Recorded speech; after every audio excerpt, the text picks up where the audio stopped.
Саламатсыздар ма? Қазір біз сіздермен қарастыратын тақырыбымыз бұл квадраттық теңдеуге байланысты болмақ. Өткен сабақта біз дискриминант арқылы қалай квадраттық теңдеуді шешуді үйрендік. Ал қазір біз сіздермен Виет теоремасын қолдану арқылы квадраттық теңдеуді шығаруды үйренеміз. Мұнда жазып қояйын. Виет теоремасы. Жалпы Виет теоремасын қолданатын кезде біздің квадраттық теңдеуіміз ол келтірілген түрде болу керек. Яғни x квадрат қосылған px қосылған q тең 0 болады. Жалпы осындай түрдегі берілетін квадраттық теңдеуді шығарған кезде біз Виет теоремасын қолданады екенбіз. Ол теорема былай дейді. x1 қосылған x2 оның мәні минус p-ға тең дейді. Яғни мына p-ның қарама-қарсысы, таңбасы қарама-қарсы болу керек. Келесісі x1 көбейтілген x2 ол мына q бос мүшеге тең болу керек дейді. Енді көріп тұрғандарыңыздай осы бізде Виет теоремасы екен. Ал енді жалпы жағдайдағы Виет теоремасын жазатын болсақ, бізде жалпы квадраттық теңдеудің түрі ax квадрат қосылған bx плюс c тең 0 түрінде жазылады. Әрине бұл жердегі a деген коэффициентіміз 0-ге тең емес. Өйткені ол 0-ге тең болса, онда ол квадраттық емес, сызықтық теңдеу болып кетер еді. Енді мен мына берілген квадраттық теңдеуді келтірілген түрге келтіру үшін екі жағында мына теңдеудің a-ға бөліп тастаймыз. Сонда менде x квадрат қосылған b бөлінген ax қосылған c бөлінген a тең 0 екенін көреміз. Ал енді осы жерден Виет теоремасын қолданатын болсақ, бұл жердегі p деген коэффициентіміз b бөлінген a-ға тең болып тұр. Ал q деген коэффициенттеріміз c бөлінген a-ға тең болып тұр. Сонда x1 қосылған x2 оның мәні минус b бөлінген a-ға тең екен. Ал x1 мен x2-ның көбейтіндісі ол c бөлінген a-ға тең. Жалпы жағдайдағы квадраттық теңдеу үшін Виет теоремасының жазылуы бізде мына түрде болады. Енді осы Виет теоремасының дәлелденуіне келейік. Неліктен олардың түбірлерінің қосындысы минус p-ға тең, көбейтіндісі q-ға тең екендігін көрейік. Ол үшін мен онда бірінші квадраттық теңдеуімді жазып алайын. x квадрат қосылған px плюс q тең 0 деп. Енді осы жерден менде дискриминантын табайын. d тең p квадрат минус 4 еселенген q болады. Яғни бұл дискриминант табу формуласы b квадрат минус 4ac арқылы. Бұны біз әрдайым 0-ден үлкен немесе тең деп қарастырамыз. Егер бұл 0-ден кіші болса, онда бұның нақты шешімі жоқ болады. Себебі түбірдің астынан теріс сан қабылдайды.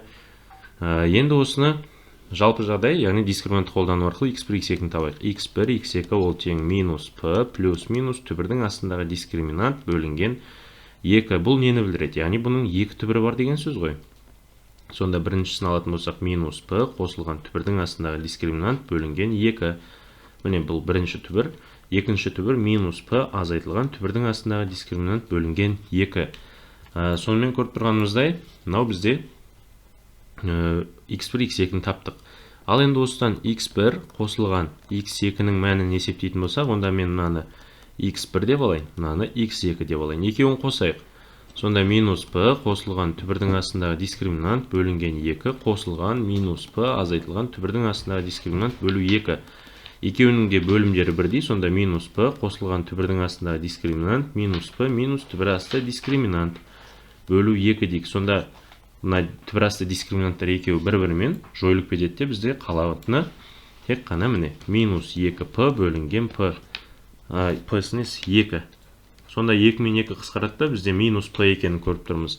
Яғни міне x1 мен x2-ның қосындысы минус p-ға тең екенін дәлелдедік. Ал енді осы екеуінің көбейтіндісінің неліктен q-ға тең болатынын көрейік. Яғни x1 көбейтілген x2 жазайын. Яғни мұны екеуін көбейтем ғой. Сонда минус p қосылған түбірдің астындағы дискриминант бөлінген 2 көбейтілген минус p азайтылған түбірдің астындағы дискриминант бөлінген 2. Ал бұл 4-тен 1. Мынау a плюс b, a минус p. Яғни бұл деген минус p-ның квадраты азайтылған түбірдің астындағы дискриминанттың квадраты болады екен. Ал есептейік, сонда 4-тен 1. Мына жаққа жаза берейін. 4-тен 1 жақшаның ішінде p квадрат.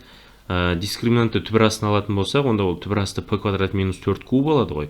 Ал оны квадраттайтын болсақ, мына өрнектің өзі шығады. Яғни ол азайтылған p квадрат қосылған 4q. Неліктен бұл плюс 4q болды? Себебі мына дискриминанттың алдындағы көріп тұрғандарыңыз минус таңбасы мына минус таңбаға әсер етіп, оны плюсқа айналдырады. Сонымен міне p квадрат пен p квадрат екеуі бір-бірімен жойылды. Менде сонда 4-тен 1 көбейтілген q. Мына 4-тен 1 мен 4-тен 1 қысқаратта жауабы q-ға тең екенін көрдік. Яғни міне 2 түбірінің көбейтіндісі q-ға тең екен. Вет теоремасын дәлелдеуіне міне бізде осылай көрсетеді екенбіз. Енді осы вет теоремасын қолданып теңдеулердің түбірлерін тауып үйренейік. Мысалға бізге бір жалпы жағдайда бір x квадрат азайтылған 6x плюс 8 тең 0 деген бір квадраттық теңдеу берілді. Бұны шығарудың әртүрлі әдісі бар. Дискриминантын тауып, одан кейін минус b плюс минус түбір асты d бөлінген 2a деген формуланы пайдалансақ та болады, немесе бірден вет теоремасын қолданамыз. Көбінесе мынаны вет теоремасын пайдаланып түбірлерін тапқан, яғни ауызша жылдамырақ табуға болады. Міне x1 қосылған x2 ол мына көріп тұрғандарыңызда коэффициент минус 6-ға тең. Ал минус 6-ның алдына минус қоятын болсаңыздар, ол 6-ға тең болады екен. x1 мына жерде көбейту бізде x2 ол тең 8. Яғни міне біздің теңдеулер жүйеміз мынандай түрде болады. Қандай сандардың қосындысы 6, көбейтіндісі 8-ді береді. Әрине, бірінші мына көбейтіндіге назар аударасыздар. 8 ол 1 мен 8-дің көбейтіндісі, 2 мен 4-дің көбейтіндісіне жіктеледі. Ал енді қосындысы 6 шығатын бізде тек қана 2 мен 4. Яғни онда біздің жауабымыз сәйкесінше x1 тең 2 десем, онда x2 4-ге тең болады. Ал егер x1-дің орнына мен 4-ті алатын болсам, x2 2-ге тең болады. Бәрібір көріп тұрсыздар, жауабы 2 4 4 2 деп қайталанады екен. Сонда бұл жердегі теңдеуді сіздер дискриминантын есептемей-ақ бірден вет теоремасын қолдансаңыздар, түбірлерін таптық. Міне 2 және 4 деген сандар. Тексеріп көрсеңіздер де болады. 2-ның квадраты 4, мына 2-ге өтсек минус 12. 4-тен 12-ні азайтатын болсаңыздар минус 8, минус 8-ді 8 қоссақ 0 шығады. Тура осылай 4 апарып қойсаңыздар да жауабымыз 0-ге тең екен. Міне вет теоремасының қолдануы бізде осылай жүзеге асырылады екен. Енді ары қарай тағы да бір мысал қарастырсақ, міне x квадрат минус x минус 6 тең 0 дейік. Онда бұл жерден де тура бағанағыдай x1 мен x2-ның қосындысы мынаның алдында тұрған сан минус. Демек онда оны біз плюс 1 деп аламыз. x1 көбейтілген x2 ол тең минус 6 дейміз. Енді бұлғанда ойланасыздар, қандай сандар? Қосындысы 1-ді, көбейтіндісі минус 6-ны беретін. Әрине ол 3 және минус 2 деген сандар екен. Міне вет теоремасының қолданылуы бізде осылай есептелінеді екен.